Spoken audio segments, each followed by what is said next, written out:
मुलांनी एखादी मुलगी ज्यावेळेस लग्नासाठी पाहतात, तर त्यांना तुला एक असे 5 क्वालिटीज कुठल्या सांगतील, की हे असाव्याच असं पाहिजे म्हणजे?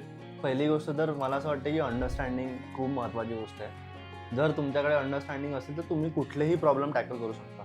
ठीक आहे. दुसरी गोष्ट आहे की केअरिंग असायला पाहिजे, म्हणजे एकमेकाची केअर घ्यायला पाहिजे. तिसरी गोष्ट आहे की तुम्ही एफर्ट्स घ्यायला पाहिजे. आणि मॅरेजमध्ये हे कधीच 50-50 नसतं, हे 20-80 असतं किंवा 80-20 असतं. कधी मी 80% असणार किंवा किंवा ती लो असेल तर ती 20% असणार. तर हे जे एफर्ट्स आहेत हे कधीच मला असं वाटतं की आपण 50-50 एक्सपेक्ट नाही केले पाहिजे. It's depend upon the situation की तुम्ही किती एफर्ट्स घेताय आणि कुठल्या टाइमला एफर्ट्स घेताय. राईट. चौथा पॉईंट मला असं आहे की फॅमिलीला घेऊन चालणारी मुलगी पाहिजे.